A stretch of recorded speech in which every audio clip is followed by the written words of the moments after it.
Добрый день.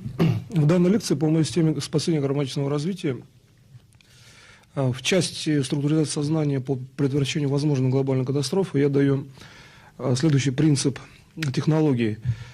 Этот принцип будет таким, что сначала есть законы познания, а параллельно есть конкретные технологии реализации структуры сознания в прилагательном значении. Значит, по законам сознания и законам фундаментального мира постулаты следующие. Когда вы рассматриваете свое восприятие как отдаленную область реальности, то есть воспринимаете свое же собственное восприятие как бы со стороны, то ваше восприятие работает внутри вашего физического тела в этот момент. Значит, прикладное значение данного закона заключается в том, что вы можете, наблюдая внешние элементы реальности, можете строить физическую реальность, например, и только из-за того, что вы наблюдаете какие-то элементы внешней реальности, но с точки зрения своего восприятия.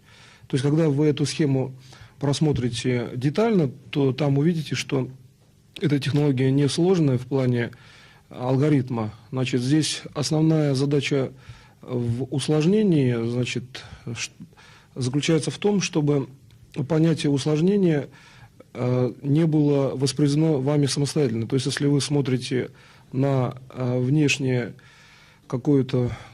систему и рассматриваете, является ли это областью вашего восприятия, или это, например, некая область пограничного плана, где есть и область восприятия, и другая реальность, то здесь главное определить, как вы определяете внешнюю реальность, которая не относится к области восприятия. Вот и все.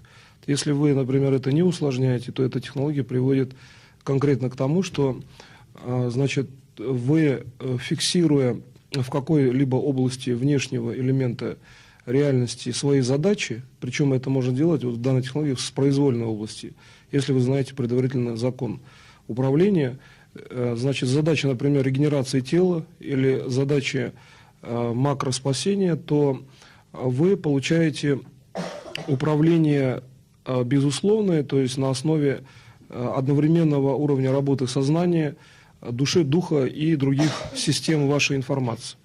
Значит, когда я сказал о том, что есть другие системы вашей информации, посмотрите, что существует с точки зрения информации индивидуально у каждого еще, кроме перечисленных, например, да, элементов знаний, значит, о человеке.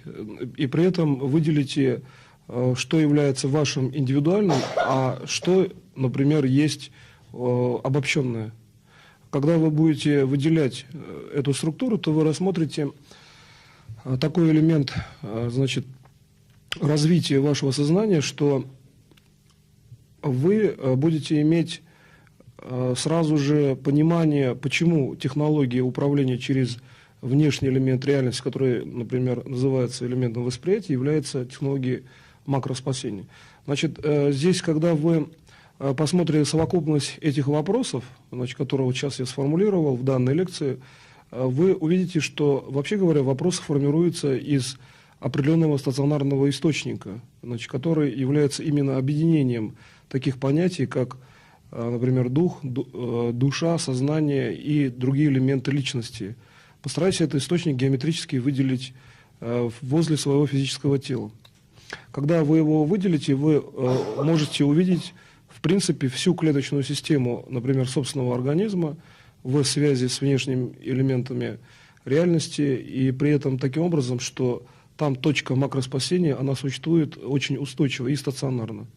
Значит, в соответствии с этим данная технология построена на том, что вы эту точку, во-первых, находите таким образом, во-вторых, вы, значит, убеждаетесь в ее стационарном существовании, то есть она существует какое-то время и не является точкой динамичной, то есть она от вас не ускользает. И при этом можно от нее отвлекаться, можно опять на нее обращать, например, внимание, а она все время существует, так же, как элементы физической реальности.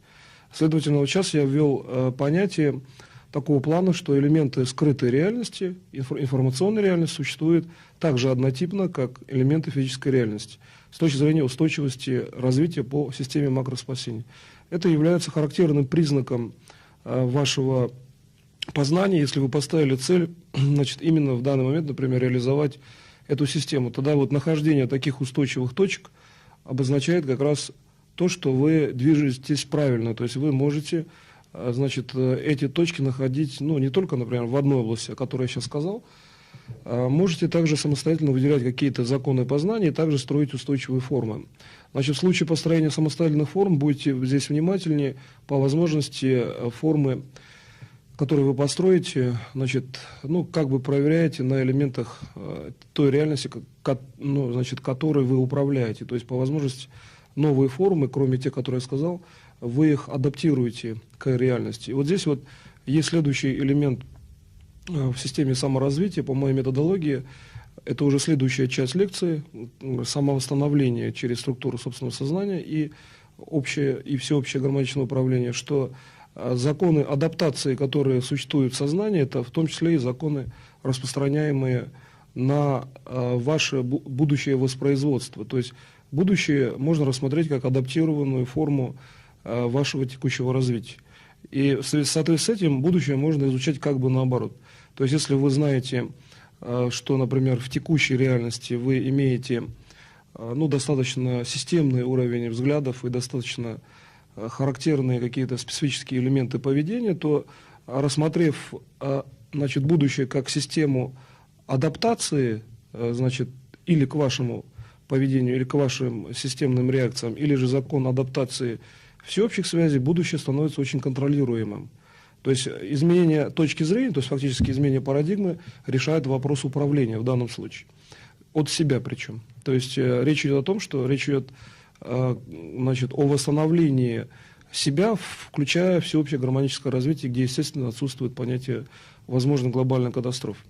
И вот это понятие естественности в данном случае я ввел потому, что я рассматриваю будущее как систему адаптированного развития. То есть вы смотрите на свое будущее как на адаптированную систему, адаптивную систему и стараетесь адаптировать свое собственное развитие к этой системе как бы от себя, зная, что и она адаптируется к вам. То есть получается, ну, фактически как бы многовекторное движение в единый центр, где центром данного, значит, развития является ваша мысль, то есть то, что вы заложили в виде задачи развития. И вот все это происходит только в том случае, если вы, ну, по данной, например, технологии, если вы именно понимаете сначала, что будущее можно рассматривать как адаптированную систему. И в этом случае вы можете увидеть, например, такую ситуацию, предложим, там передо мной стол стоит, через 1000 лет я могу посмотреть информацию, что в районе этого стола будет происходить. Вот по возможности сделайте вот эту процедуру одновременно. Ну, перед каждым есть какая-то, например, физическая стационарная вещь, там ручка, стол, стул, предположим, и посмотрите просто, например, на 1000 лет вперед, и как бы оттуда посмотрите, как адаптируется элемент будущей конструкции и что происходит со стулом или там со столом.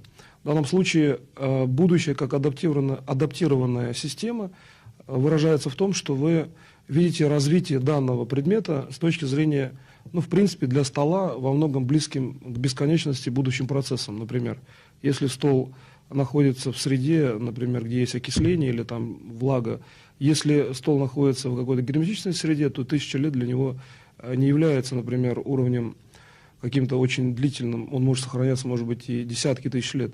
Вот достаточно изменить позицию внешних условий, мы сразу видим, что меняется адаптационная система, ну, к стационарной системе внешнего восприятия, которая фиксирована, там, например, передо мной в виде какого-то жесткого объекта, предположим, стола. И вот те точки, о которых я говорил, точки стационарного развития будущего, точки устойчивого развития по макроспасению, эти точки существуют также везде, в том числе в этом столе. В качестве самостоятельной работы просто найдите эти точки в каждом предмете реальности. То есть потому и существует реальность, что там есть точки устойчивости и точки системного развития. Ваша задача их просто распаковать, раскрыть и посмотреть информация, каким образом распределяется между этими точками, между, например, точками внешней реальности, например, воздух, вакуум или другие планеты. И тогда можно посмотреть, почему планеты держатся вот именно в такой конструкции, как они держатся, и почему происходит, например, такое вращение планет, а не другое. Значит, в качестве задачи самостоятельно рассмотрите эти элементы реальности вот с подачи такой, которую сейчас я даю. Значит, при этом основное значение уделите точкам устойчивости, опять я возвращаюсь к тому, что они есть в первой части, это макроспасение через систему структуризации сознания, и вторая часть – система самовосстановления, где я выделил устойчивую систему в, казалось бы, нефункциональном уровне. Ну, то есть, например, стол – это малофункциональная система. Если мы добавим степени свободы, там, добавим, предположим, ролики, это будет более функциональная система. Добавление одного параметра увеличивает развитие в бесконечное количество раз данного объекта. Поэтому с точки зрения, например, человека, как многофункционального уровня, так скажем, реальности, ясно, что элемент вечной жизни заложен уже в том, что он имеет много степеней, многократно пересекающихся степеней свободы. И вот в качестве, опять же, во многом самостоятельной работы, лучше это делать даже иногда где-то в группе, ну, или с кем-то делиться вот мнением по этому вопросу. Рассмотрите, почему статус динамики человека – это и есть проявление вечности. Ну, именно вот по тому контексту, о котором сейчас я сказал. Старайтесь те вопросы, которые сейчас я фактически ну, как бы складываю, то есть их увеличиваю на информативном уровне, старайтесь их системно аккумулировать в какое-то одно место, конкретно относящееся к этой лекции. И по возможности, ну, как выделите восприятие область, там, уделите специальный объем, что ли, какой-то световой, чтобы эти вопросы этой лекции находились внутри этого объема. И, в принципе, при сравнении, например, с другой лекцией, посмотрите, как вопросы, ну, по типу, например, на физическом уровне, похожие на диффузию, начинают, значит, пересекаться с объемом, тоже световым, предположим, другой лекции, и вопросы перестают быть вопросами. То есть это вот технология получения ответов на вопросы таким достаточно простым механическим способом, то есть их складываете, ну, как бы в мешок, они там какое-то время находятся, и потом получаются просто ответы. Вот предшествующая часть лекции, почему она и так перегружена этими вопросами, вы, в принципе, можете ставить любые вопросы и складывать в специальную световую область. Просто изначально ее создав, например, или назначив там в каком-то пространстве физически перед собой. И получив таким образом, ну, как бы инструмент получения текущих ответов, правда, это или несколько аналитический инструмент, то есть требуется время, чтобы эти вопросы там определенным образом профункционировали как бы в этом замкнутом световом объеме. Оптический смысл этого явления заключается в том, что если мы на выходе в оптической системе даем какой-то параметр, то при бесконечном количестве отражений внутри системы все равно или все элементы системы попадают в этот параметр. То есть мы получаем нужный нам ответ, в принципе, потому что мы так закладываем систему управления. И вот если мы рассмотрим данный элемент в качестве третьей части данной лекции, связанной с управлением любым событием, значит, из структуры своего сознания, то мы увидим, что, вообще говоря, это управление существует вот по такому простому аксиоматическому признаку, что мы получаем даже в оптике решение, даже физическим уровнем решение этой задачи. А если мы говорим о функциональности сознания, которое может организовывать, ну, бесконечное количество, вот, например, световых подпространств, то, естественно, мы решаем, получается, одну и ту же задачу, реально решать можем бесконечным количеством способов. И в связи с этим мы понимаем, что на самом деле вот почему существует некая такая ситуация, что есть понятие простоты мира, то есть внешней реальности, есть понятие сложности. То есть это все зависит от того, как мы создаем эту реальность. Ведь бесконечное количество способов включает и способ создания. Если вы управляете системой создания, то, получается, любой ответ вы можете назначить самостоятельно. И в связи с этим все является подконтрольным вам. То есть вот здесь вот очень такой своеобразный, он тонкий переход. Значит, я здесь не выделил структуру духовного развития, потому что в данном случае четко правильно именно структура духовного развития. Из словесного уровня вы получаете мощное развитие духа и получаете, что здесь все подконтрольно. А вот как подконтрольно на духе, а не через слова, постарайтесь это проделать сейчас. Вот, например, передо мной, вот, непосредственно перед столом поставьте сферу, так скажем, всеобщего управления, пусть она перед вами, эта информация, и передо мной, всеобщего управления, например, такого типа, что в этой сфере вы выделяете свою конструкцию управления. И вообще определите, в чем разница. Вот это займет времени совсем немного. постановочная часть еще раз. Перед нами сфера всеобщего управления. Каждый ее ставит свою, но в одной общей области передо мной. То есть, ну, предположим, радиусом там, в метр. Все равно они как-то пересекутся. Старайтесь их пересекать со сферами других участников лекции. Значит, и выделите сферу всеобщего управления. Чем отличается от сферы просто вашего управления, собственного? Старайтесь выделить. Если выделение, значит, здесь по понятийным признакам, оно может быть достаточно разным, или, например, реализовано может быть позже, старайтесь все равно выделять. То есть найдите точную технологию все-таки выделения сферы индивидуального управления. Пусть это будет какая-то структура или какой-то кусочек этой сферы. В общем, старайтесь выделить совершенно конкретно для себя, сейчас прям. Значит, когда вы это сделали, посмотрите всеобщий центр данного управления и рассмотрите присутствие создателя в этом центре, и посмотрите, как строится от создателя позиция управления как индивидуальная, так и всеобщая.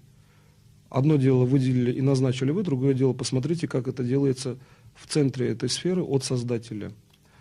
И теперь посмотрите на технологию, как создатель передает знания вам.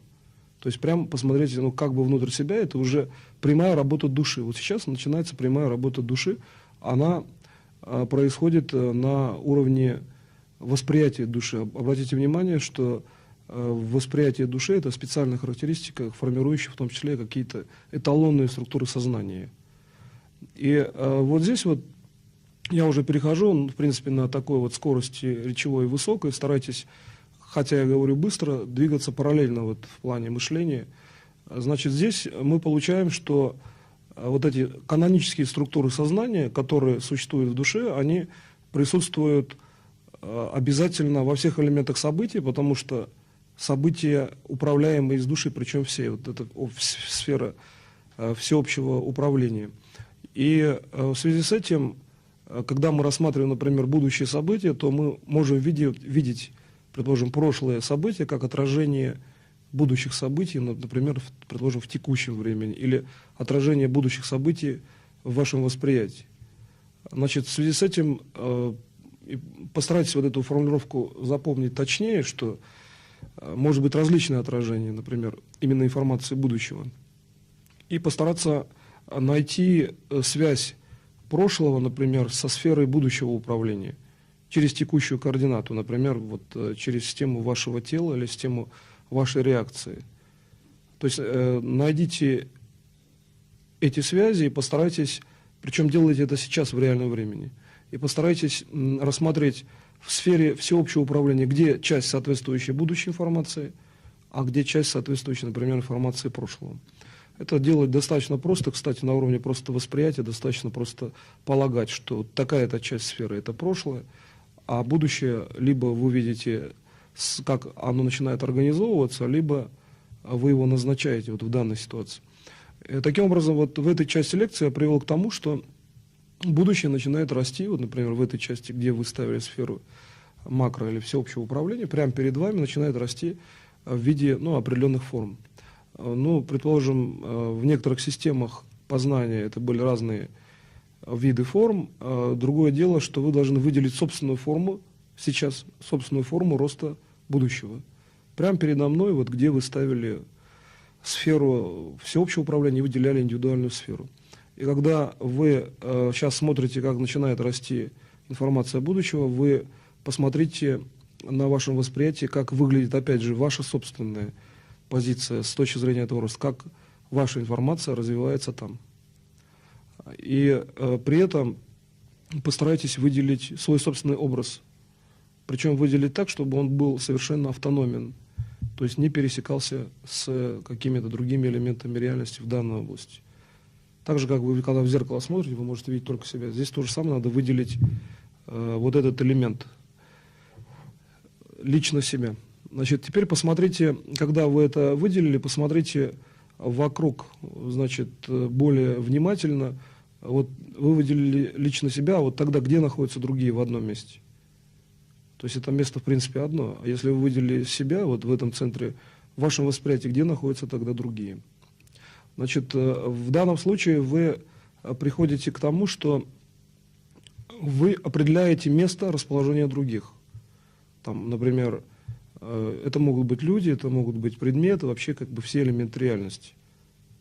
И постарайтесь в этом развитии, делайте синхронно сейчас, вот, например, вместе со мной, определить, чем отличается назначение пространства, предложим, воздуха, да, от того, чтобы воспринять человека. Вот здесь вот есть большая разница. Человека вы на первом импульсе можете воспринять, в то время как воздух, его надо, например, там, ну, как бы внешнее пространство надо в основном назначать. И вот на вот этой тонкости, разницы вот, отслеживания фактически элементов развития будущего, что мы сейчас делаем, просто отслеживаем ситуацию.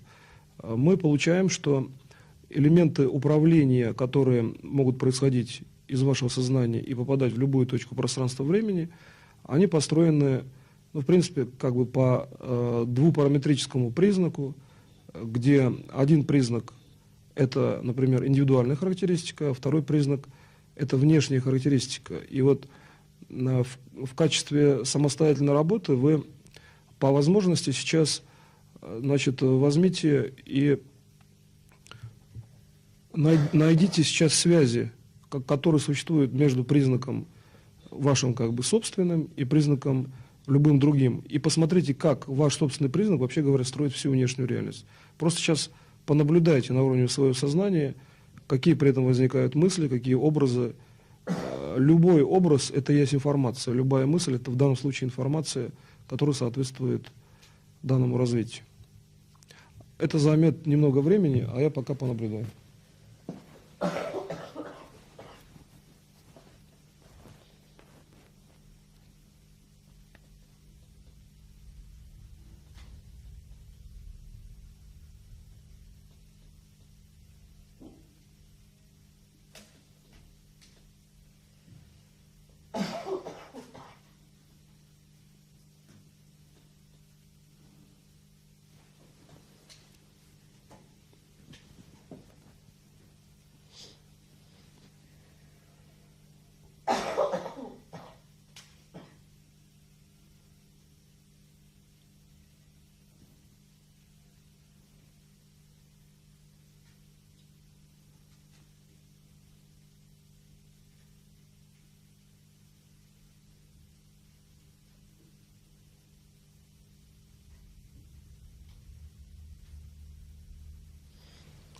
В качестве следующего элемента управления сделать такую процедуру. Значит, выделив для себя области, где идет организация будущего от вашей индивидуальной информации, причем это надо делать все время передо мной, то есть вот конкретно в пространстве передо мной, там, например, в метре, в двух. Есть вот свободная площадка, прямо на ней надо работать, конкретно вот в физическом пространстве. Значит, выделите спектр задач тех, кто здесь присутствует, и выделите эти задачи как многоспектральную область, например, имеющие разные цвета, ну, в общем-то, все цвета, и поднимите эту область немножко выше, там, метрах до 3 метров, в принципе, где-то, ну, метра 1,5 от пола, поднимите эту область и рассмотрите задачи вот всех присутствующих, кто здесь находится, кто будет, например, смотреть лекцию и так далее, изучать такую технологию управления, значит, и сделайте решение этих задач в плане их оптимального решения. Вот когда вы делаете оптимальное решение, старайтесь работать синхронно, смотреть, что делает каждый. То есть старайтесь наблюдать за тем, когда вы это делаете, что если кто-то уже сделал какую-то работу, надо делать просто следующую. Вот здесь надо быть как раз так, как вы действуете в коллективе, по возможности смотрите за происходящей работой. Значит, когда вы вот, уже эту работу делаете, теперь посмотрите, как сфера, скажем, которая, например, может характеризовать будущие процессы, она находится также на каком-то расстоянии, примерно от пола, там, предположим, в полуметре, и вот эта сфера уже также растет, имеет такую же форму развития, но теперь она растет не в пространстве, так скажем, ментальном, не в пространстве восприятия мыслительного типа, но она теперь растет в пространстве души. Вот я сейчас ввел новое понятие. Душа – это автономная единица реальности, а вот пространство души, где может быть развитие души, так скажем, здесь существует рост образа, геометрического образа. Он происходит в том случае, когда вы делаете упражнение, так скажем, или процедуру по коллективному управлению, так, по задачам все, включая свои собственные. Тогда вы получаете рост этого объекта информации фактически чуть ниже, чем выделен световой спектр задач. И вы видите, что пространство души, вот так скажем, то, что является развитием души, там, где душа может развиваться, это пространство, обладающее специальными характеристиками, и эти характеристики такие, что каждый элемент пространства является бесконечным на уровне духовного восприятия. То есть, если в качестве, так скажем, рецептора восприятия выводить дух, то дух воспринимает каждый элемент как бесконечную систему. При этом это пространство существует, например, в данном месте перед вами, независимо от всех элементов физической реальности. Хотя существует, так вот визуально здесь. И по возможности определите это пространство как пространство понятий или понимания системы. Понимание. То есть вы видите на духовном уровне и на логическом то, что вы таким образом понимаете систему. Теперь механическим образом начинаете понимать ситуацию. То есть вводите в это пространство, вообще говоря, любые вопросы и любые элементы реальности, и вы тогда должны получать на духовном уровне, что вы понимаете, что делать, чтобы вопрос решить. Или можно даже вводить просто так, чтобы получать решение вопроса. Таким образом, управление всеми событиями, включая будущее и даже в том числе вот здесь прошлыми, значит, это управление заключается в том, что вы выделяете пространство развития души и в это пространство вводите либо задачу, чтобы она получилась уже с решением, тогда вы понимаете, что решение произошло. Либо вы вводите, что вам нужно иметь, что вы хотите, там, технологию, предположим, или вы хотите какую-то, может быть, методологию, как получить результат. То есть и тогда получается, что вы можете здесь, вообще говоря, работать достаточно произвольно. Главное, вот в точке выхода вы должны четко формировать, что вы хотите. И с точки зрения задач реализации макроспасения, вся вот эта сфера развития, то есть пространство развития души, все это базируется на одной точке обязательного макроспасения. Внизу всего лишь навсего одна маленькая точка. И когда вы в эту точку начинаете углубляться, например, сознанием, то вы видите, что эта маленькая точка уже на мыслительном уровне, она также бесконечно имеет характеристики. То есть переход в область мышления из уровня души имеет бесконечные характеристики. Хотя если пойти в информацию мысли, то мысль имеет конечные характеристики восприятия. И если вы рассмотрите контуры этой сферы, так скажем, развития души, или я назвал пространство души, то контуры определены тем, что на приграничных условиях, как бы на фактически границе этой сферы, просто рождается конкретно дух человека. И поэтому вы по возможности отследите эти элементы реальности, чтобы рассмотреть, как организовывается дух. Дух может, естественно, организовываться путем тренинга сознания, там, достижения цели, а вот на уровне реальности, как он организовывается, это вот один из элементов организации духа. И при этом в момент организации он изначально обладает нейтральными характеристиками. Вы можете его информировать в плане решения ваших же задач. Таким образом, вы можете, рассмотрев на уровне сознания область организации духа, информировать его своими задачами через сознание. И тогда вы получите, что ваше духовное развитие в том числе будет выполнимо через ваше собственное сознание вот таким, достаточно, значит, прямым путем, так скажем.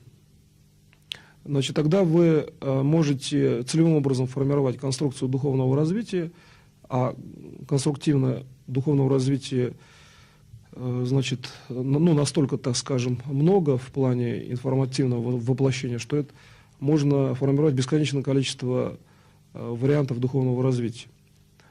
Поэтому ограничений, вообще говоря, у вас нет.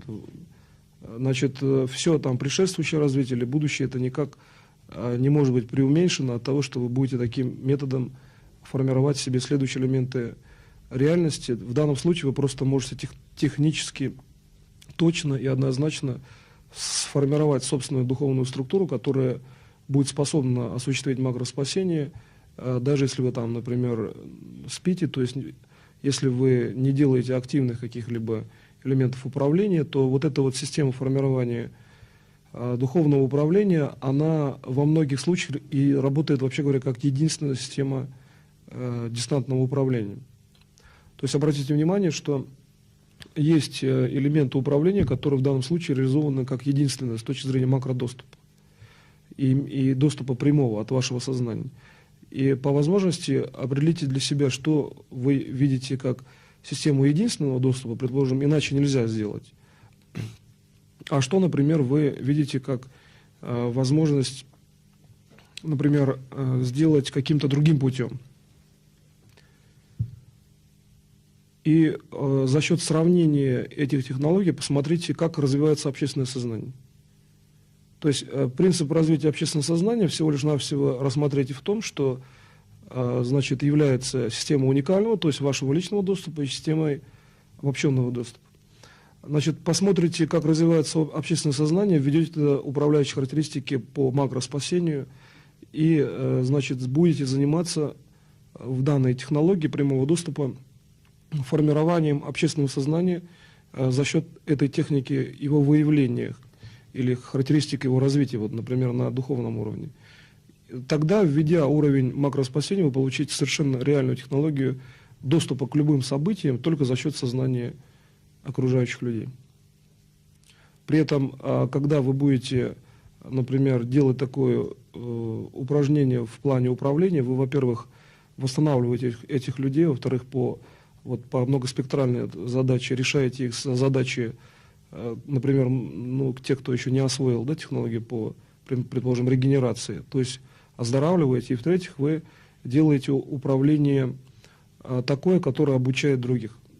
В этом случае управление всегда оставляет максимальное количество фактически как бы обучающей пользы, то есть в этом случае неявно за счет просто подхода вы в каждом своем действии обучаете других, как это делать.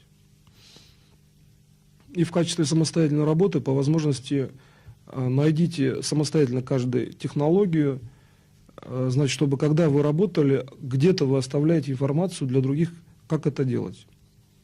Чтобы, видя, как вы делаете, другие могли бы это делать тоже, или хотя бы даже смотрели на факты, которые делаете вы, и также эти факты были настолько обобщенными, чтобы у них технология, как это делать, была бы быстро осваиваема у тех, кто будет воспринимать либо на физическом уровне, либо на духовном, либо просто на, скажем так, информативном. Предположим, на сенсорном уровне. И когда вот вы рассматриваете эту технологию таким образом, вы можете передавать развитие настолько, вообще говоря, быстро, что значит, будет происходить своеобразный процесс, похожий на действие катализатора, если рассмотреть там по аналогии какой-то такой процесс на физическом уровне, когда будут вступать в действие и другие люди, которым не обязательно обучаться, предположим, через какую-то детальную словесную технологию. Они будут уже обучаться только потому, что они будут либо смотреть на ваши факты, либо потому, что они будут с вами, например, беседовать. И тогда получается, что вы, вообще говоря, имеете, значит, технологию достаточно прямого управления в данном случае, которая позволяет, значит, за счет самого, вообще говоря, управления обучать других. При этом не обязательно обучать, предположим, через слова. И это вот нужно обязательно уметь все-таки делать в том случае, если вы занимаетесь доступом к системам таким, где доступ нужен быстро. Это, возможно, там ядерные реакторы, где иногда приходится обучать практически мгновенно, например, персонал, чтобы они приняли правильное решение, или в авиации. То есть в данном упражнении рассмотрите, какие элементы сознания во взаимодействии друг с другом являются наиболее подвижными, наиболее гибкими, то есть где передача информации происходит наиболее быстро. То есть войдите в эти точки. Сейчас я ввел новый параметр управления, Вот войти, посмотреть, это значит, что просто-навсего нужно воспринять. То есть здесь даже не нужно анализировать действия, которые происходят, ну, скажем так, с точки зрения логики этого процесса. То есть достаточно просто войти в этот процесс и воспринять, где происходит наиболее быстрая динамическая система передачи информации. Тогда ваша задача просто на духовном уровне таким образом рассмотреть свое развитие, чтобы ваша духовная система развивалась путем передачи максимального количества информации всем окружающим по системе макроспасения. И при этом будущая конструкция должна быть настолько контролируемой, чтобы вся будущая конструкция, например, реальности, причем может быть всей реальности, находилась в пространстве развития души. Вот как я сказал, пространство души, то есть внутри этого пространства. Тогда воспроизводство любого духовного вашего импульса уже является управляющей системой по отношению к этому пространству, потому что оно находится внутри. Если вы через сознание рассмотрите импульс как импульс, формирующий духовную основу, таким образом вы переходите достаточно, причем тонко, к тому, что ваше сознание – это и есть управляющая система. То есть здесь можно увидеть, что сознание является управляющей системой, причем для любого элемента реальности. Таким образом, здесь открыта система сознания вашего собственного. Эта система, она, кстати, достаточно прозрачна, с ней просто надо поработать, может быть, дня 2-3, чтобы рассмотреть, если есть время 2-3 дня, если нет, значит, надо сразу рассмотреть, значит, чтобы рассмотреть, как устроено сознание с точки зрения доступа к системе всеобщего управления. На этом я лекционную часть заканчиваю. Сейчас будет перерыв, например, минут 15, а потом я буду отвечать на вопросы.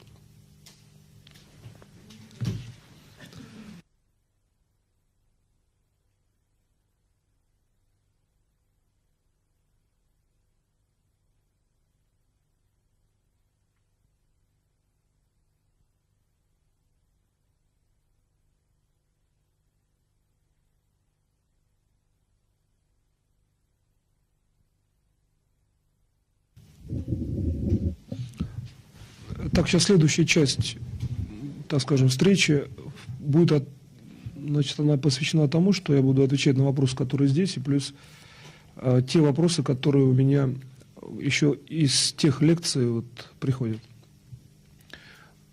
Плюс я буду добавлять некоторые позиции, которые в плане ответа на вопросы будут иметь прикладное значение с точки зрения освоения лекционной части. Значит, с точки зрения вопроса, например, который сейчас, в первую очередь, я бы хотел его осветить, существует следующего типа вопрос. Значит, что когда мы рассматриваем в оптическом диапазоне пространство, предположим, там Вселенная, видим свечение звезд или излучение каких-то внешних объектов, то это все оптическая реакция реальности, и она видна именно зрением. Значит, вопрос заключается в том, что если зрением, например, видно какие-то оптические элементы реальности, то через управляющее, например, ясновидение, то через, так скажем, скрытое зрение или тонкое зрение, так называемое, или просто через видение от души, значит, каким образом можно влиять на эту оптику, значит, проще говоря, значит, как можно менять, возможно, оптический диапазон, луч, менять структуру предмета, то есть излечивать из аналогии, из этой аналогии. Аналогия, в общем-то, действительно, она есть, то есть то, что воспринимается глазами, это обычные оптические явления, они замерены, существуют и достаточно системно повторяются. Значит, что характеризует такое понятие, как объективная реальность, так называемая. А когда идет рассмотрение процесса через, например, ясновидение, то есть внутреннее видение, духовное или рассмотрение душой, то вы, в принципе, также воспринимаете оптические элементы реальности. И здесь вам надо рассмотреть такой процесс, что на уровне глаз, но не в самих глазах по возможности, а чуть дальше, где-то в сантиметрах в 2-3 от физических глаз существуют точки пересечения управляющих систем перед физическим телом, где, акцентируя внимание, например, на чем-то, вы можете управлять вот этой оптической системой сначала так, что можете, например, действовать на радиоволну. Например, можно сделать так, что, чтобы, там, например, радиоволна была нефункциональна там, в включенном радиоприемнике. А потом пойти по этой системе дальше и войти во внутриклеточную систему. Значит, как бы, это похоже на то, что вы идете по своеобразному лучу дальше от себя.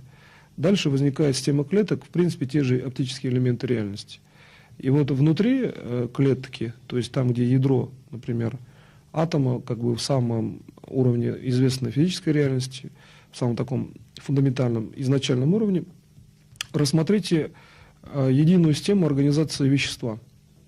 И тогда вы увидите, здесь, во-первых, сразу видно, в чем разница на том уровне оптической реальности воспроизведенной, то есть как видит глаз, и в чем разница, например, восприятия духа. Там, если я смотрю на какой-то предмет, например, на микрофон, то здесь в оптическом диапазоне это на самом деле просто небольшая как бы сдвиговая информация, как бы второй кадр, но, например, там левее расположенный в оптике.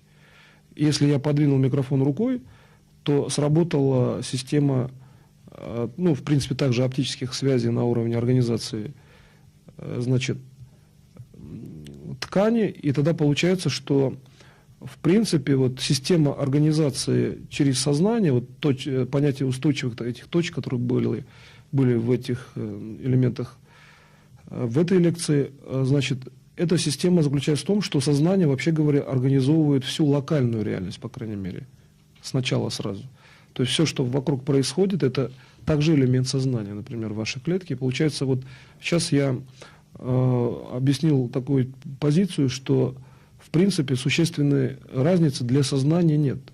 Что это оптическая реальность, что это ваша, например, ясновидческая реальность или реальность на восприятии духом. То есть получается, вот когда задается вопрос, значит, с точки зрения вот там ясновидения, как и вообще говоря, где, вообще как реализуемо, то вот эти законы, это и есть на самом деле ясновидение, элементы ясновидения, о которых я говорю. Там больше законов, больше доступа. Каждый самостоятельно может развить. И система, у меня же все-таки она прикладная именно по макроспасению в первую очередь. Поэтому, когда вы, предположим, через вот этот вопрос, о котором я сейчас сказал, значит, вы рассмотрите, что действительно можно управлять по сопоставимости признаков внешней реальности, например, оптической реальности, через вот этот элемент, коэффициент, что ли, оптической реальности, или просто через такое сравнение выйти и начинать управлять другими элементами реальности, то можно посмотреть, если вы сопоставите, предположим, там дерево и собаку, то, вообще говоря, по аналогии, воспринимая только дерево, можно управлять собакой, например, значит, и так далее. То есть это вот, кстати, интересный такой есть элемент в сознании, если там внезапно возникает собака, достаточно вспомнить дерево резко, там, например. То есть это вот работает буквально механический признак управления. Значит, это в качестве такого бытового примера. Поэтому в развитии этого управления еще то, что если вы воспринимаете информацию, предположим, пациент с какой-то болезнью, то принципом мгновенного управления, чтобы не фиксировать диагноз, то, что вы воспринимаете, это, в принципе, является основным в диагностике пациента. Вы просто делаете сопоставительное управление путем концентрации на любом ближайшем элементе реальности. Это такая вот сходная технология. Так что вот работа по сопоставительным признакам, это достаточно, иногда бывает эффективная работа, то есть можно, скажем, в пределах стола там решать все управленческие вопросы, если это, не скучно, например. Значит, и поэтому здесь задача восприятия заключается в том, что, значит, вы просто находите признаки сопоставимые, которые существуют, вообще говоря, в физической реальности.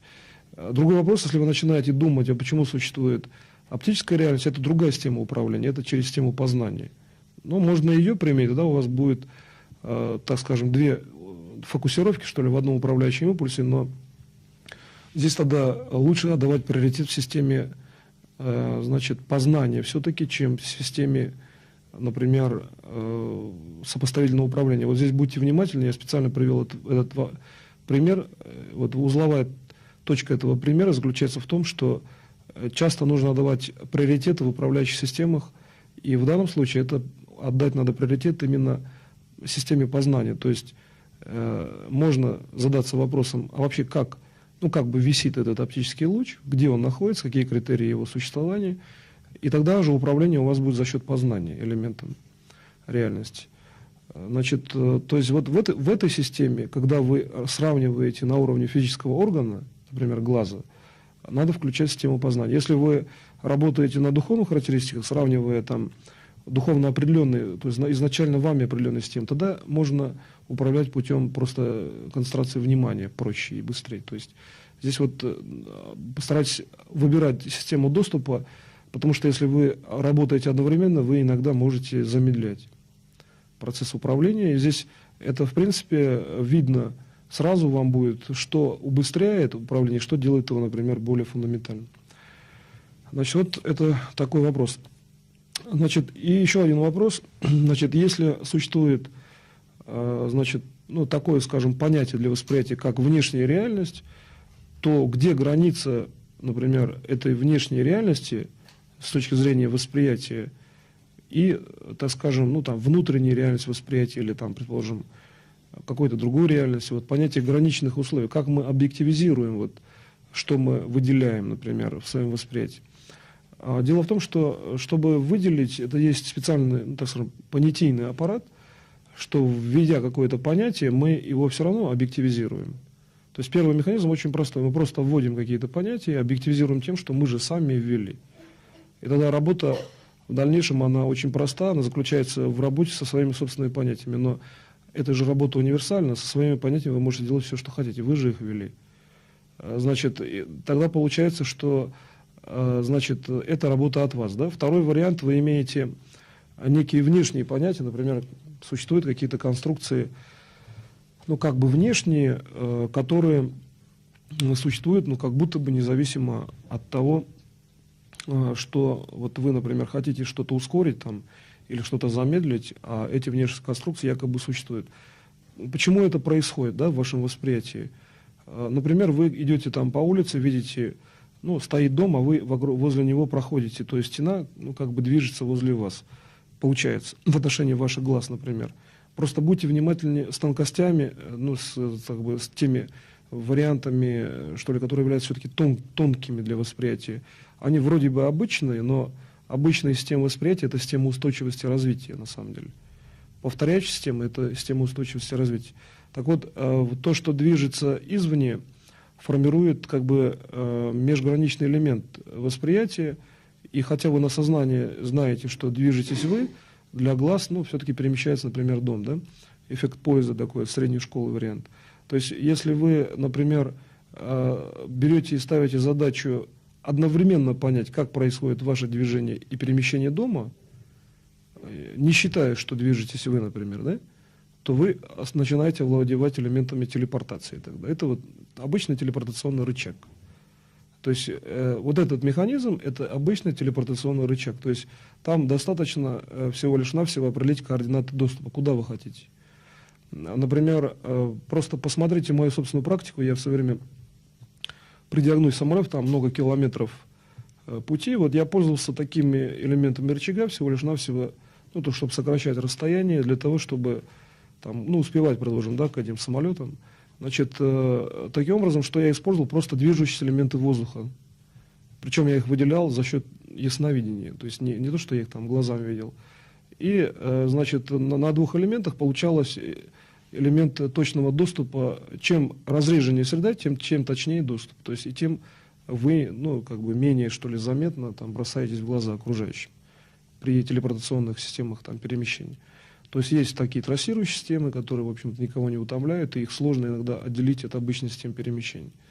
Значит, в связи с этим, вот, казалось бы, достаточно, да, мощный элемент там, или поднятие там, грузов, если вы там что-то тяжелое несете, там, в принципе, можно облегчить или поднимать грузы только за счет того, что вы всего лишь навсего выделяете два соседних элемента реальности.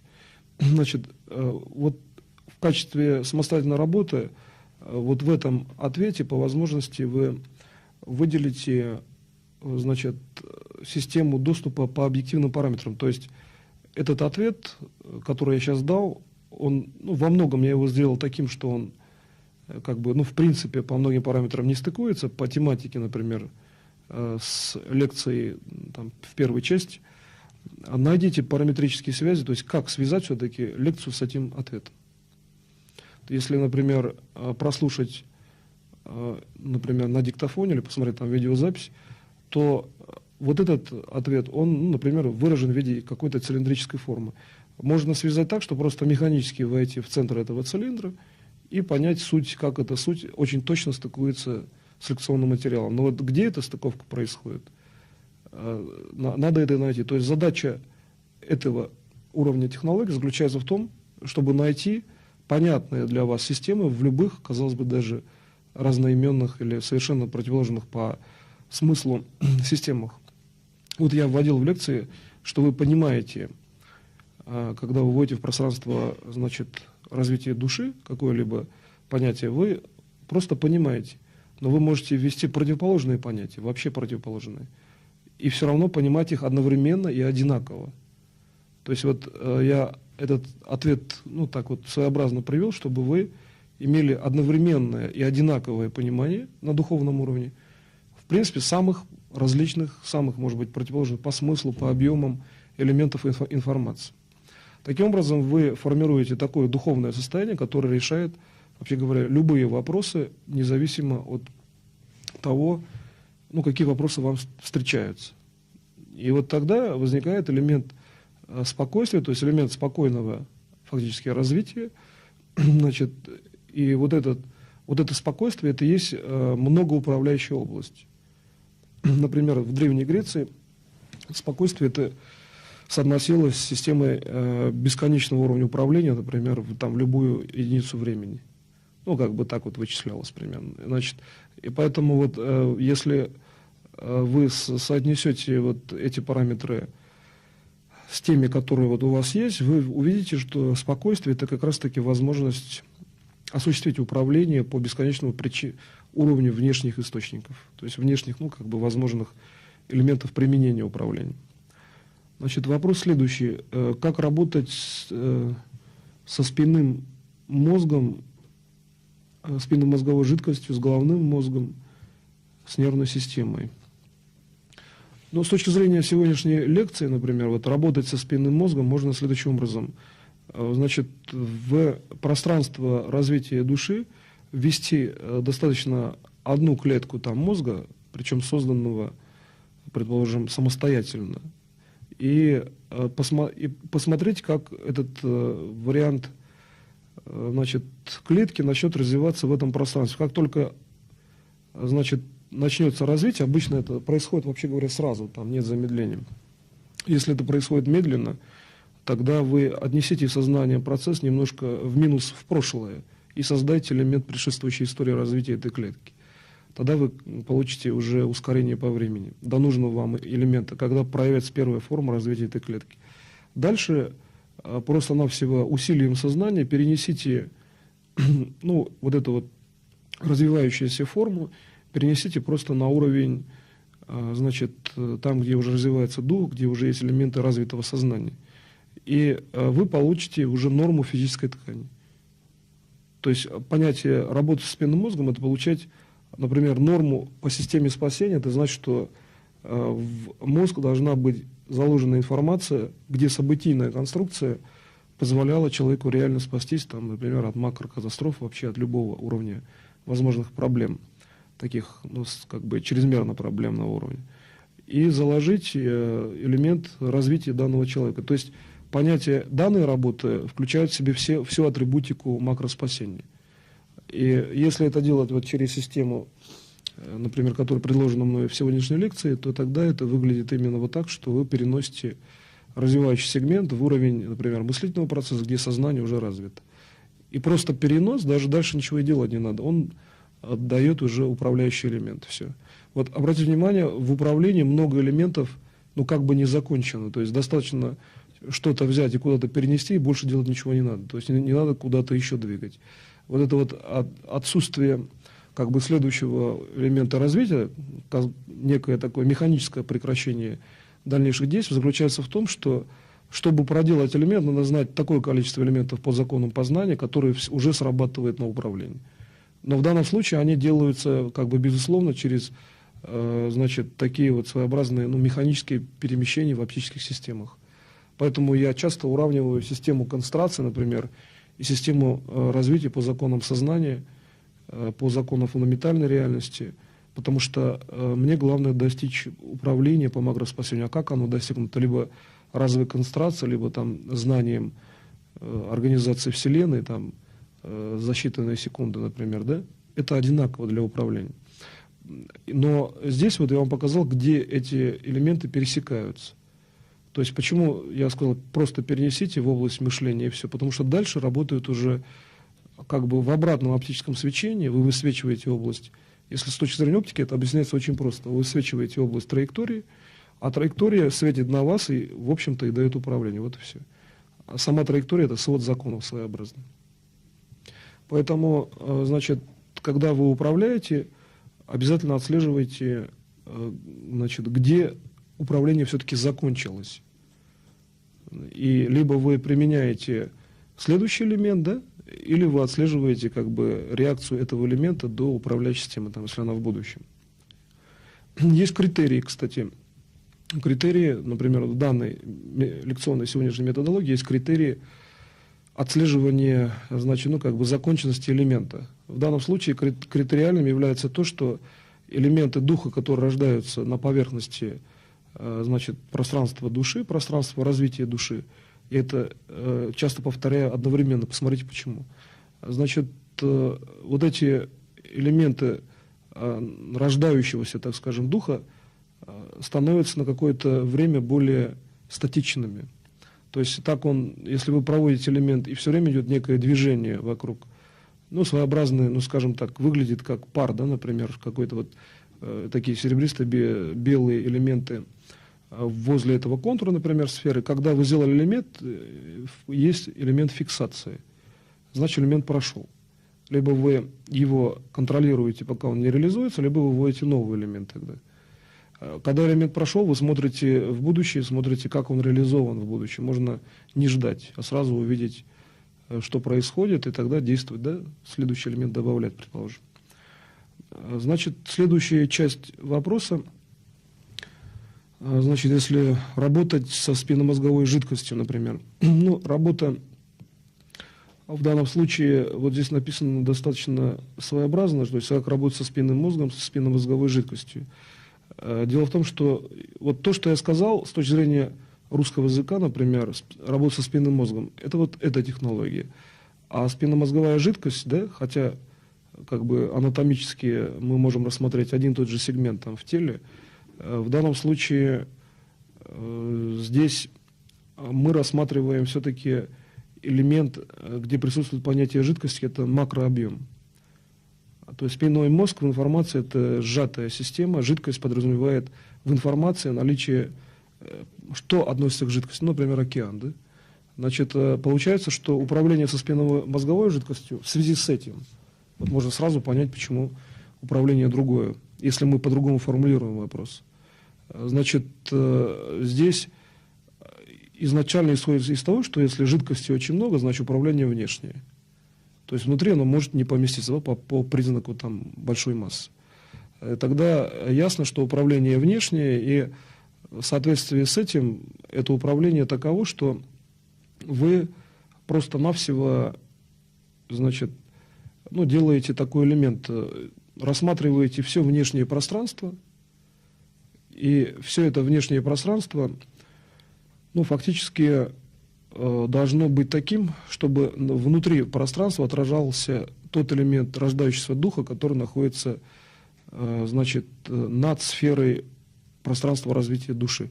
Знаете, вот этот элемент лучше проделать вам. Вот сейчас, прямо в текущем времени. То есть посмотрите как бы с поверхности этой сферы, посмотрите на все внешнее пространство через, например, духовное зрение. И посмотрите, вот, где отражается пространство развития души во всем внешнем пространстве информации. Где? Ну, как будто вы смотрите там на облака, например. А я посмотрю. Дело в том, что достаточно в этом элементе воспринять, например, внешний элемент пространства каким-то образом, и вы получите это управление. То есть в данном случае управление заключается в том, что вы просто-навсего воспринимаете какой-то элемент внешнего пространства. То есть управление в данном случае активное. Вы должны, значит, управлять за счет того, что вы воспринимаете элемент внешнего пространства как бы из бесконечной внешней сферы. Теперь, например, вопрос дальше идет с головным мозгом и с нервной системой дальше как работать. Но я эти два вопроса совмещу, два как бы уровня подструктурных этого вопроса, и дам третью точку управления, скажем, по отношению к двум элементам, и в дальнейшем это можно сделать как системный уровень управления, по желанию. Этот уровень может находиться в районе сердца. То есть управление заключается в том, что вы, значит, то понятие головного мозга, например, да, и понятие нервной системы, которые имеют, ну, различную, там, скажем, локализацию, различную протяженность и, в принципе, скажем, разные формы в геометрическом плане. Вы эти элементы просто-навсего налагаете на, значит, форму сердца, и за счет того, что наблюдаете за ритмом сердца, гармонизируете эти элементы реальности. То есть фактически в данном случае управление такое, что, во-первых, восстанавливается сердце, во-первых, во-вторых, одновременно восстанавливается и головной мозг, и нервная система. И все это можно делать, в принципе, внутри, например, там, заболевшего человека, как бы на его информации. Можно делать там вообще на эталонной информации, где-то в виде информационного образа. И вот этот уровень восстановления по возможности распространите на какие-то другие системы. Это, на самом деле, универсальная система восстановления. То есть, если вы, ну, предложим, сколько вы сможете охватить, там, до 10 образов каких-то, значит, налагаете на какой-то орган, который имеет, ну, значит, геометрически более выявленную систему, например, на мизинец там, правой руки, или на какой-то там внутренний орган, значит, лучше использовать видимое глазами или ощущаемая часть, например, тела физического, там, мизинец, палец, проще говоря, то вы получаете вот такого же типа восстановления путем того, что, например, в пальце вы просто наблюдаете, предположим, как функционирует в данном случае кожа, да, просто можно физически, ну, не глазами смотреть, а как бы на этом концентрировать внимание. То есть вот такой принцип восстановления, он делает высокорезервную систему, значит, организма, ну, более, что ли, статичной, и при таком принципе можно организовывать вот как раз молодые клетки, которые замещают, например, или растут в том месте, где были клетки, например, с большим возрастом или текущего возраста. Этот элемент позволяет создать какую-то своеобразную жесткую конструкцию резервных систем взаимосвязи за счет контроля сознания. И внутри этой конструкции растет молодая клетка. Значит, вопрос второй. Как работать с кожным покровом? Ну, в данном случае, по лекционной части, которую я дал, опять же, этот элемент, связанный с развитием пространства души, понятие кожного покрова можно рассмотреть как элемент на внутренней части сферы или, так скажем, пространства развития души. То есть просто-навсего взять и сознанием или восприятием посмотреть, значит, на внутреннюю поверхность этой сферы, которая как раз и означает кожу, и стабилизировать ее так, чтобы там не было, например, ну, каких-то там выпуклостей, чтобы она была нормированная, эта система. Вообще говоря, так можно восстанавливать любой элемент реальности, там, включая технические системы. Если, например, у человека есть какие-то, ну, там, предположим, имплантанты, там, штифты металлические в зубах, предположим, или какие-то такие вещи, которые нужно реструктуризировать, то достаточно настроиться на этот участок, через этот элемент и идет реструктуризация, ну, она может быть просто разной по времени. То есть замещается имплантант, замещается просто реальным органом. Значит, в связи с этим вот этот элемент, он достаточно универсальный в плане управления вот именно через внутреннюю структуру сферы развития души.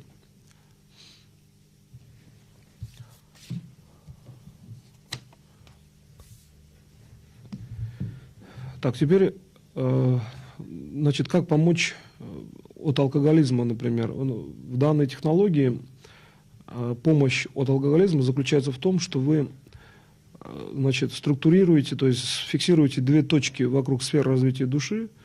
Одна, ну, в отношении к вам, это, например, слева, а другая справа. И эти две точки, они таковы, что оптический как бы обмен информацией между ними настолько быстрый, значит, что внутри сферы организовывается сфера нормы, то есть отсутствие алкогольного влечения. Значит, например, там нормированное употребление. И тогда вы можете получить, в принципе, управление там, в сторону нормы только за счет того, что вы будете варьировать эти две внешние точки. Две внешние точки, они носят информативный смысл отсутствия алкогольного влечения, то есть отсутствие алкоголизма, и все.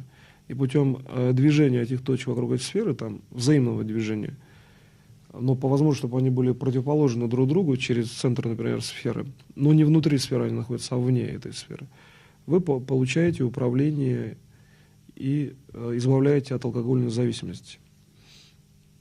А дальнейший такой вопрос, что мой сын Георгий, 14 лет, часто помогает своей бабушке, снимая боль с очагов воспаления. Сын говорит, что видит все внутренние органы, обращается к Богоматери Иоанну Кронштадтскому. Значит, вопрос такой, ну, как родителям в таких случаях поступать? Но дело в том, что на самом деле надо, вообще говоря, это, естественно, поощрять, тем более, если обращение там, к Богоматери Иоанну Кронштадтскому, то есть вообще обращение к святым, которые сделали в свое время определенный уровень управления, например, каким-либо личностям в истории там, с фундаментальных церквей даже. Это способствует тому, что их уровень управления просто является, если, так скажем, будет такое с их стороны желание или там, решение, их уровень является уровнем, ну, своеобразным уровнем помощи. И поэтому, значит, обращаться, конечно, можно. И, значит, я считаю, что просто я, например, учу тому, чтобы каждый человек мог видеть реальность по возможности так, чтобы можно было, ну, во-первых, решить вопросы управления текущего, во-вторых, обязательно не допустить глобального макроуничтожения. В этом случае что может быть полезным там, значит, какой элемент развития, да, скажем, реальности? Это может быть разный тип, может быть доступ к микроуровню, может быть видение там, внутренних органов. И в связи с этим здесь, я думаю, надо развивать вообще любые системы доступа, вот, на мой взгляд. То есть я считаю, это надо в детях обязательно поощрять. И более того, если есть видение, ну, предположим, там, тех же органов, то, как правило, и вообще говоря, это системный такой уровень в виде закона даже, особого-то различия нет, что там видеть структуру металла или там клеток, или, предположим, атомные соединения, межатомарный уровень и так далее. Поэтому понятие видения, как правило, характеризует то, что вы также имеете и, естественно, в принципе, обычный, что ли, уровень, значит, своеобразный в плане сознания, обычный уровень, ну, такого уровня сознания, что вы понимаете, что видеть тогда можно все. Значит, дальше, как помочь сыну в освоении школьных предметов, таких как, например, русский язык, геометрия? Ну, конкретно в усвоении, например, да, школьных предметов есть достаточно, вообще говоря, простая технология. Просто вы берете, выводите информативную сферу, характеризующую данный предмет, то есть вы рассматриваете это свечение, которое стоит над этой книжкой, например, и механически переносите в уровень восприятия, например, там, сдачи функционального значения данного предмета. То есть есть, предположим, на уровне лба, перед лбом человека своеобразный приемник, информация есть. Он, кстати, со стороны спины значит, ну, где-то на уровне лопаток еще приемников. Ну, вообще говоря, приемников таких явно выраженных больших, их много в организме, там прям в районе физического тела. Вы просто смотрите на там какой-либо предмет, предположим, на книжку, смотрите, куда эту информацию перевести, и переводите, и все. Таким образом, правда, надо иногда перевести, чтобы информация заполнилась и дошла, значит, ну, до какого-то, может быть, внутреннего уровня управления этого человека. Вот такой принцип образования, кстати, он в моей практике он позволял, предположим, пилотам буквально в считанные дни там, изучить на высоком уровне английский и так далее. То есть этот принцип образования, он достаточно удобен, потому что, вообще говоря, в конечном итоге в образовании заключается в том, что все равно формируются те же самые оптические элементы. И, ну, с точки зрения оптики. Поэтому, если вы их так бы своеобразным, уже механическим, так скажем, путем зафиксируете, то человек это уже будет просто знать. И ему будет достаточно, ну, может быть, где-то что-то как бы формально, чтобы социальный уровень был адекватен, что он что-то там читает, он должен, может быть, что-то почитать.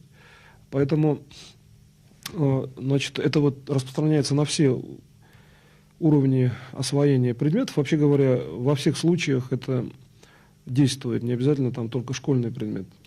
Вот, например, если в данном случае, если рассмотрим, предложим, русский язык, то технология формирования образа, она, в принципе, такова, что происходит формирование вот внешнего образа. Например, я беру книжку там и смотрю светообраз, который существует над книжкой, чтобы эти знания там передать. Тогда в русском языке это больше напоминает вот сам образ, он строится ближе к образу сначала песочных часов. Потом он через секунду может перефрагментоваться, получиться сфера, через какое-то время еще. То есть это постоянно меняющаяся система образов. И вот чтобы их зафиксировать, достаточно просто мысленно, ну как своеобразные звенья, провести цепь взаимных связей, и вот эту своеобразную цепь, то есть нить, взять и ввести в виде управления, то есть чтобы научить там либо конкретному абзацу русского языка, либо там какому-то конкретному объему. То есть, если конкретный объем, вы должны начать это делать с конкретным объемом, но все равно получается цепь своеобразная, построенная на промежуточных формах. Значит, вы как бы плетете вот эту форму. Если мы говорим о геометрии, то здесь задача, на самом деле, она очень простая, вот в этой технологии. Достаточно просто выделить точку, значит, максимальной концентрации этих знаний над книжкой или там, над параграфом, который изучает человек. И, значит, эту точку просто-навсего передать, вот, например, там, перед лбом человека, вот, управляющая система по восприятию, чтобы точка прошла внутрь где-то, по возможности, до верхушки сердца проследить. И она там начинает, ну, как бы рассасываться, то есть сердце начинает иметь данные знания. Потому что геометрия проще изучается через сердечное, то есть видение через сердце. Человек, если в основном смотрит через сердце, то геометрия изучается проще, потому что там видна обратная сторона предметов. Ну, своеобразно многопараметрическое пространство.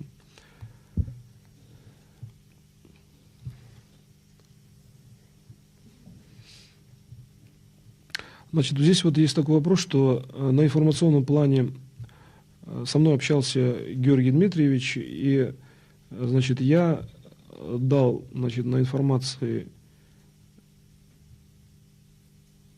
значит, рецепт, который в механическом виде, значит, проявляется, ну, в виде каких-то механических компонентов. Вопрос в том, как поступить в этом случае. Дело в том, что да, я даю информацию, например, в виде рецептов, но в данном случае и вообще в первую очередь рекомендую рассмотреть информативное действие данных систем. Предложим, я там рекомендую там, в состав включить там, соду, вот как здесь написано, столовую. Тогда надо посмотреть, если выпить соду, что происходит в организме, проследить просто этот эффект. И сделать то же самое, но за счет сознания. Значит, если вот у вас, значит, этот элемент не, ну, каким-то образом не приводит там к быстрым результатам, а вам нужны, например, именно быстрые, тогда по возможности замените лучше механические компоненты, типа там соды, лучше заменить травами, если хотите. Но то, что я даю в телепатии, там главное изучить, почему я даю такие компоненты. Предложим, вот как я назначаю там, ну, травы. В свое время я производил, значит, лечение, ну, там, в том числе и травами, и мое назначение заключалось в том, что я просто отслеживал, как компоненты конкретно действуют на конкретный элемент. Но травы все-таки все равно действуют гораздо медленнее и проще и быстрее сделать структурой сознания. Поэтому, значит, здесь то же самое. По возможности вы просто отслеживаете, если я даю вот в телепатии какие-то элементы, по возможности все-таки вы их проделываете, значит, сознанием. Сначала смотрите, что данные элементы делают. Например, сода там вызывает определенную реакцию на клеточном уровне. Значит, сделайте такую же реакцию сознанием, и все.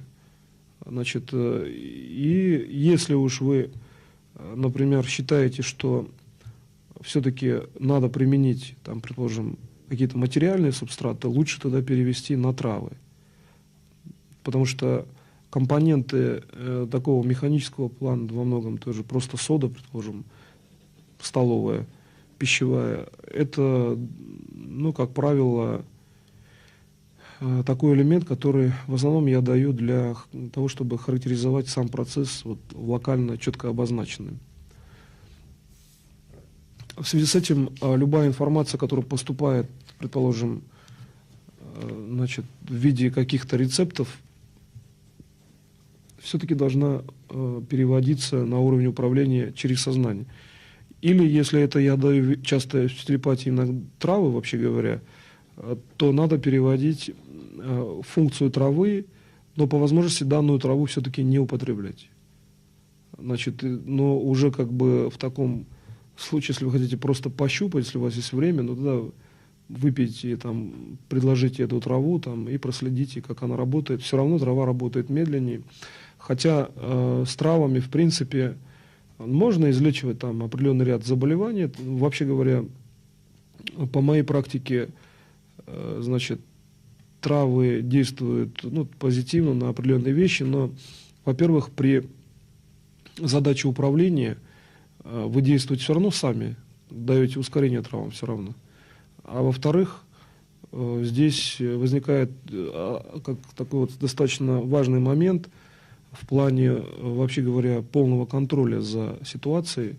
Моя позиция все-таки в том, чтобы обязательно рассматривать, что делает какой-то элемент внешний, и сделать самостоятельно. Либо это трава, там, либо это сок и так далее. То есть по возможности все, что называется лечебным, вы должны уметь делать самостоятельно. И поэтому, если замещать, предположим, травами там, или какими-то препаратами, то сознание при этом ну, не будет настолько активировано, насколько нужно для как бы, полного управления. То есть по возможности все-таки делайте все время самостоятельно. И еще один вопрос у меня был, связанный, кстати, вот с тем, значит, как, например, концентрация на числах и, например, траволечение, как они вот связаны по диагностике, потому что у меня есть, вообще говоря, и назначение трав по соответствующим диагнозам. Вот сейчас в качестве самостоятельной работы, прямо при мне, вот здесь вот, значит, перед столом, постройте две сферы и сравните их. В чем разница траволечения и концентрация на число, вообще вот технологически для сознания?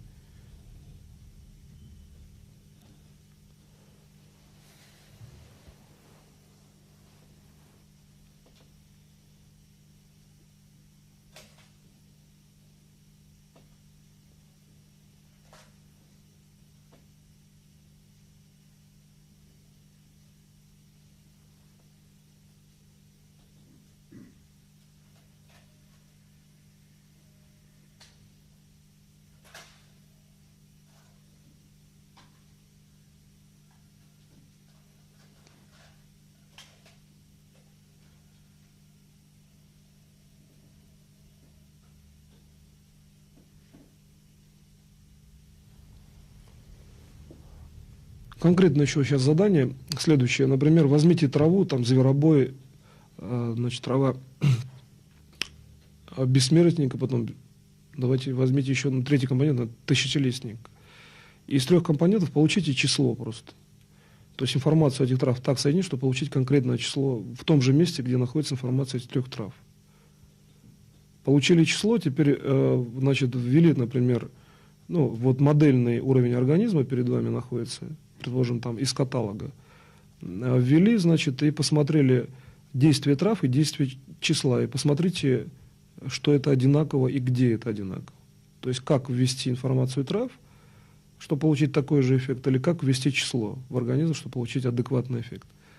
Тогда получается, что числами, ну, в данном случае может быть быстрее, например. То есть вот по возможности просто практикуйте больше с какими-то сопоставительными ситуациями, чтобы эту ситуацию, вот, связанную с управлением, в данном случае можно было пощупать. И, значит, просто я думаю, что если, например, ну, позволяет время, так скажем, по возможности даже можно методологические характеристики выработать, что в каком случае действует и как, и в чем, вообще говоря, управляющая система может иметь преимущество из вашего сознания, управляющей системы. Значит, здесь еще один такой хотел рассмотреть вопрос, значит, связанный с тем, что по определенным заключениям сейчас приходит много данных, ну, особенно в том числе через интернет, там, о том, что обучение вот такое заочное по книжкам, там, по определенным лекционным материалам приводит к сопоставительным уровням управления, то есть ну, делаются такие же характеристики, которые были изначально заложены, такие же достигаются результаты, как, например, и в дальнейшем там, при очном обучении. И вот здесь разница, например, вот при анализе, я сколько смотрел таких писем, заключается в том, что очное, ну вот просто обратите внимание, очное обучение, например, по статистике вот этих писем, значит, там разница в том, что рассматривается элемент обучения именно в основном где-то души больше. Это как бы информация дается больше на уровне души, духовном уровне, что ли, обучения.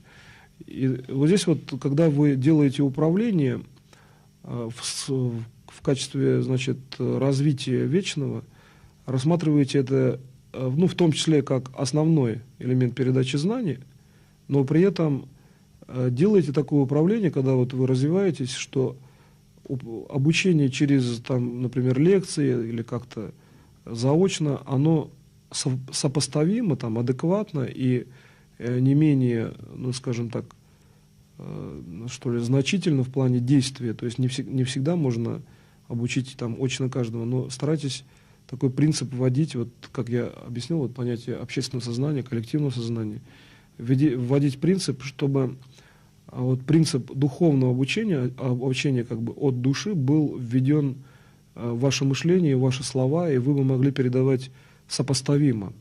То есть для цели спасения, чтобы не было разницы, как человек обучается заочно, он обучается очно, или он вообще там, может быть, коротко где-то знакомится с информацией, но для цели спасения, чтобы он был реализован вот как спасатель.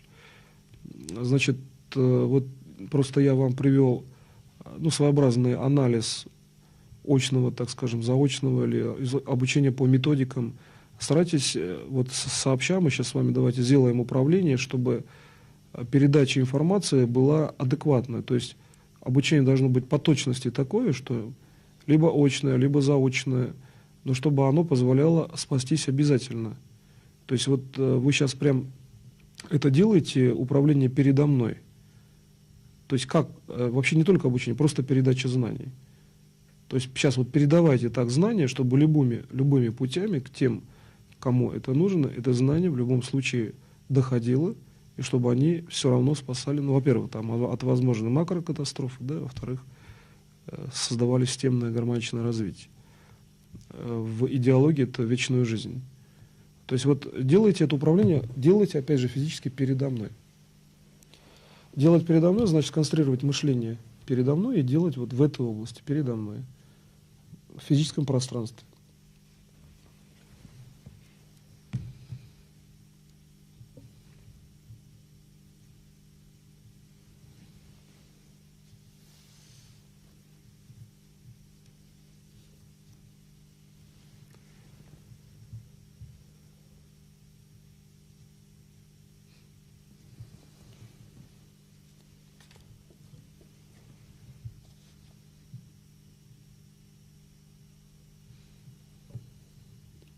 Сейчас вот я задачу снова ставлю.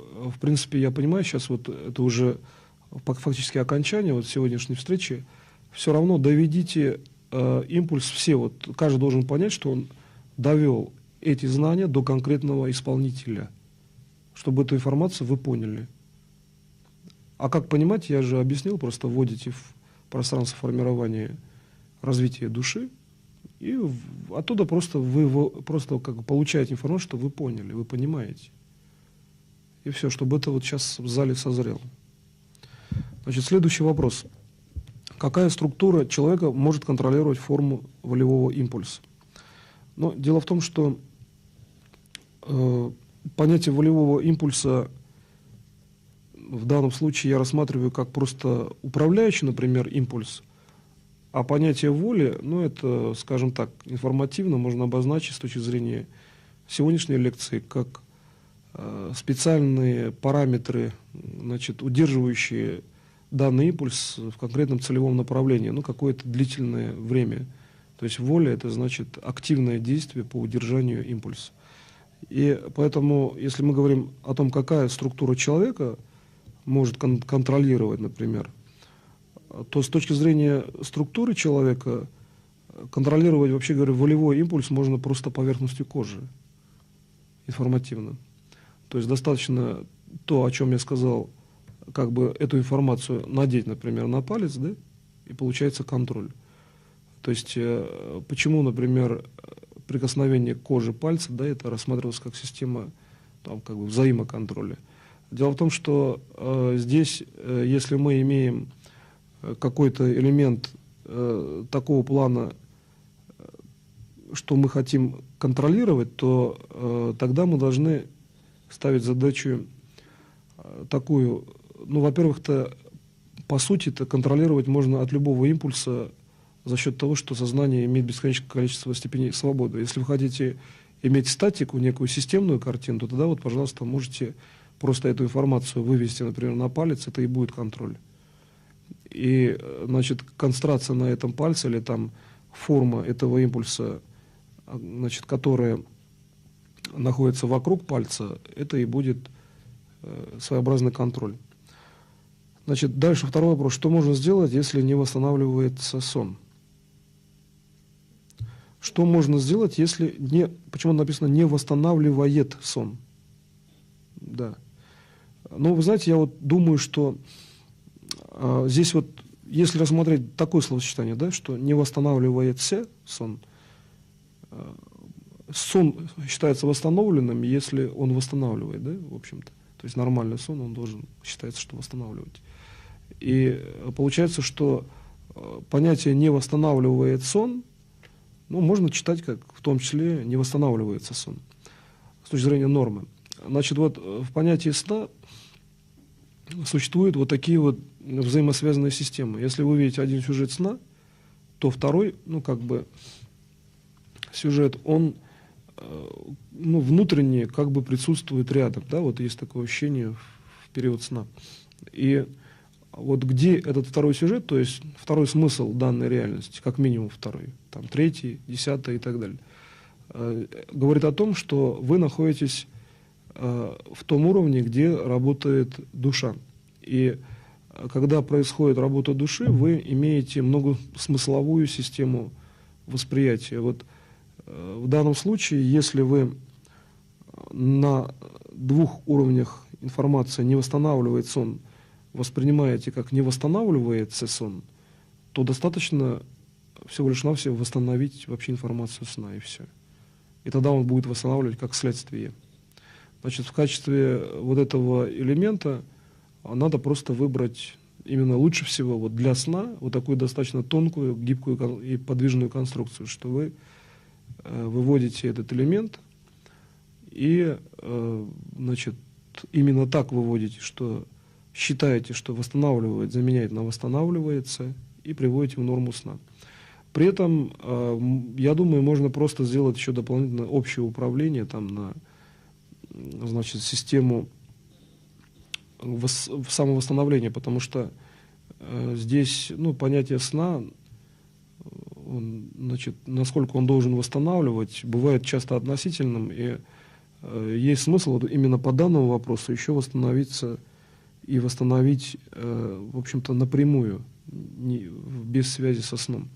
Потому что понятие сна – это все-таки элемент внутренней трансформации пространства, то есть если смотреть на сон как на информативную константу в оптическом диапазоне, то перед телом человека в основном начинается в районе, значит, ну, где-то кишечника, в районе вот живота начинается изменение оптического диапазона. То есть если смотреть, есть понятие дифракции, например, да, или там интерференции в физике, предположим, наложение волн, усиление и так далее, в физике обычного света, то в оптике сна вот эти понятия, они таковы, что там происходит, ну, фактически как бы внутренняя смена оптического диапазона. То есть свет, ну, как бы рождается заново в том месте, где он вроде бы и есть. И вот это вот рождение в одном и том же месте создает пространство, значит, между ними.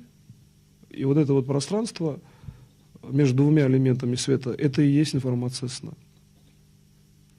как таковая. То есть можно войти и считать, какой был сон, например, или какой был сон у кого, если хотите. Значит, для этого просто надо знать точку входа в эту информацию, как я ее объяснил. Значит, и тогда можно управлять сном, там, вставлять себе, например, сюжеты, какие вы хотите, и их реализовывать, делать сон управляющей системой. Но для этого нужно, например, все-таки найти вот эту вот точку, которую я сказал, и она находится вот на физическом уровне со стороны, значит, где-то вот кишечника перед вами. То есть, проще говоря, где-то примерно перед животом начинает она организовываться, эта информация. Главное здесь вот делать это разделение и потом все просмотреть. Вот в информации сна, на самом деле, там все организовано очень системно, будьте здесь повнимательнее, и изменение этой информации вот может, вообще говоря, как вот опосредованная система давать управление, но при этом вы не должны забывать, что вы работаете с системой собственного сознания в данном случае, где внешние связи отражены в достаточно конкретную форму, что в этот момент вы находитесь в состоянии сна, значит, вы, например, ну, там, не пишете, например, да, активно и так далее. То есть вы как бы функционально не бодрствуете, и эта система управления учитывает это. То есть управление в состоянии не сна получается более активно, потому что больше степеней свободы. Вы воспринимаете, можете писать, говорить, думать по-другому, там, смотреть и так далее. А в состоянии сна это просто, в принципе, тоже управление, но параметрически оно просто более сжатое. Поэтому пространство управления, оно другое. Оно более системно, как бы более жестко фиксированное. Но, тем не менее, им тоже можно пользоваться, этим пространством, и формировать там себе управляющие системы. Так вот, понятие восстановления сна часто приводит к тому, что надо просто восстановить это пространство. Вот и все. Параметры пространства сразу, естественно, известны, как только вы входите. И в волевой концентрации восстановления вы получите восстановленную информацию сна. Следовательно, сон, если есть такое представление, что сон восстанавливает, например, человека, то тогда вы получите восстановление. В данном случае обратите внимание, что вот я все-таки ввел мысль такую, что зависит еще от восприятия. Если восприятие таково, что сон восстанавливает человека, то тогда это реализуется. Если восприятие, например, таково, что восстанавливает человека, например, регенерация через сознание в состоянии бодрствования, тогда это реализовывается очень медленно, эта система. Значит, потому что в данном случае смена структуры мышления на то, что восстанавливает, например, не сон, а работа с системой собственного сознания, приводит к тому, что в основном активируется именно система собственного сознания. А тогда вы можете много работать с информацией сна, но эффект будет, в данном случае минимальным. То есть, поэтому, когда делаете управление, смотрите на свою собственную позицию. Вот как вы считаете, или как считает, например, там другой человек, кого вы лечите или кому вы помогаете. То есть, по возможности, смотрите на это. Если, например, управление идет через всеобщую конструкцию, часто это делать не надо, достаточно просто вводить управление, вводить адаптированные формы, когда человек в любом случае гармонично придет к следующему своему шагу развития. Тогда вникать в восприятие не нужно, но иногда все-таки нужно. Когда вы работаете со сном человека, по возможности вникайте в систему восприятия личности. Тогда вам будет проще делать управление через сон. Дело в том, что в системе управления нет систем, через которые управлять нельзя. Значит, по именно идеологии макроспасения. Чтобы там не было сон, например, или бодрствование, или вообще можно как-то назвать по-другому, состояние, там медитация, концентрация. Любое состояние может быть управляющим, и поэтому в управлении не надо делать каких-то ограничений. Значит, любое состояние, любое восприятие может быть и должно быть, и является реально управляющим по системе макроспасения, спасения всех. А дальше это уже частная задача, то есть если не актуальная ситуация, то есть она не требует быстрого решения, тогда можно и не управлять, например, через сон. Но если вы находитесь в ситуации, когда надо действовать постоянно какое-то время, тогда надо ввести управляющую функцию, в том числе и в сон. И работать постоянно, включая работу во сне. Но при этом вы нормально спите, просто управление работает через сон. Значит, тогда получается, что в таком режиме можно ввести также систему саморегенерации, и тогда, в общем-то, во-первых, там время сна, кстати, сокращается. Вот я в МЧС для спасателей там даю систему упражнений. Они спят сейчас, как мне рассказывают, часто по 4 часа, там 5 от силы даже, и при этом работают без выходных там, и так далее. А когда спасательные работы по несколько дней не спят, но тем не менее могут саморегенерироваться, то сон в данном случае это не показатель, например, системы самовосстановления. В том случае, если специальных задач нет, тогда можно спать. Но если есть специальные задачи, сон часто не работает как система такого быстрого, что ли, восстановления, тогда лучше действовать через сознание. Хотя пока, скажем, в коллективном сознании существует понятие сна, то значит надо спать и стараться на фоновом уровне все равно реализованным быть, как обычные люди это делают, там, которые не используют систему регенерации полной. Поэтому вот здесь вопрос, насколько он опять восстанавливает, я к чему все время опять свожу, что он восстанавливает, потому что есть такой принцип в коллективном сознании. Но если, например, все могут самовосстанавливаться, и, может быть, тогда можно уменьшить время сна, тогда это можно делать. Если фоновый уровень все-таки такой, что не все еще могут, тогда надо все равно, все-таки я предлагаю всегда знания, которые позволяют все-таки одновременно развиваться всем. И поэтому, раз есть такое мнение, что сон восстанавливает, значит, надо, соответственно, на общем фоне, в том числе восстанавливаться и через сон. Поэтому, как мы здесь видим, все определено позицией собственного сознания. И вот тот уровень души, который я определил в плане пространства души или пространства развития души, этот уровень, он дает как раз ответы на все уровни знаний, в том числе на вопросы и на знания, которые существуют в самой душе. В качестве самостоятельной работы просто посмотрите, вопросы, которые существуют в самой душе, существуют в этой же области и в виде ответов. Эта задача несколько усложненная, но по тексту данной лекции она вполне разрешима, и причем достаточно быстро. Когда я вам дам 3 телепатических сеанса, включая сегодняшний день, и поэтому, постарайтесь как-то в первом особенно сеансе, в телепатическом, после прослушивания этой лекции, таким образом сформировать пространство в своей душе, пространство развития души, где бы вопросы и ответы значили бы одно и то же. А для духовного управления это просто было бы управлением, и все. И поэтому, по возможности, вот эту задачу сделайте быстро. Остальное можно делать постепенно.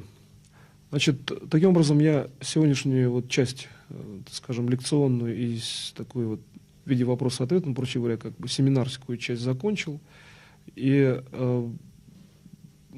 потом, после того, как вы пройдете 3 сеанса телепатии, после сегодняшней вот данной конкретной лекции, посмотрите, что если эту лекцию прослушать, например, там, через какое-то время, там, достаточно, может быть, длительное, то сеансы в телепатии, они не изменяются вот, по структуре передачи информации. То есть, по возможности, вот, пронаблюдайте вот такой эффект. И, значит, в системе передачи знаний обязательно посмотрите при передаче знаний другим, чтобы вот этот эффект, он сохранялся. Если вы передаете знания другим, по возможности так, чтобы ваши знания были такими, что, обращаясь к ним, ну, люди, там, кто этим пользуется, всегда имели такой уровень обращения, что этот уровень, он всегда должен быть рабочим, независимо от времени. Пусть это пройдет, там, например, десятки лет или какой-то даже бесконечный уровень времени. При обращении к такого уровня знаниям они должны быть всегда функциональны. Хотя развивается общество, развивается мир, но вот специальной задачей управления является создавать всегда функциональные знания. Каждые следующие они хорошо, пусть будут тоже функциональны, но все предшествующие, они однотипно функциональны. То есть вот в качестве решения этой задачи просто практика будет на основе этой лекции. Через какое-то время опять прослушайте и добейтесь именно такого эффекта, что это в телепатии практически одно и то же. Хотя вы будете решать вообще уже другие вопросы. Но технологически это будет то же самое. На сегодня достаточно. Спасибо за то, что внимательно слушали. До свидания.